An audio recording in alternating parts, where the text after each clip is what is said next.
Hi guys! So ayan, kakauwi ko lang and bago ako umalis ulit is meron akong isi-share sa inyong app na pwedeng-pwede kayong kumita kahit hindi kayo maglabas ng malaking puhunan. This one is called Sitaw.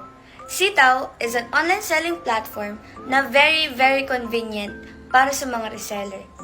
And don't worry guys sa mga stock rooms because they will be the one who will provide for everything.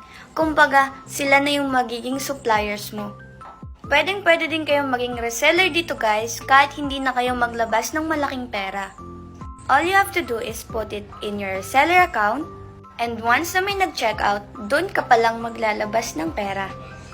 In short, aabunuhan mo muna yung items and after nun, dun mo makukuha yung commissions mo. So, paano nga ba maging reseller sa Sitaw? All you have to do is select your Sitaw account kung anong mga items yung gusto mong ibenta. And meron na din dun guys kung anong gusto nyong items na ibenta and provided na yun by Sitaw.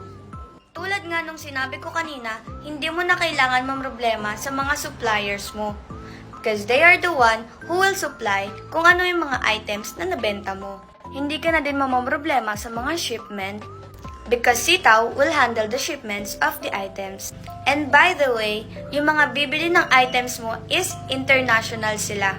And also, once na mag-checkout sila, ang babayaran nyo lang doon is yung puhunan. Doon pa lang ibabalik ni Sitaw ang puhunan mo plus commissions and up to 8% pa ang commissions na matatanggap mo.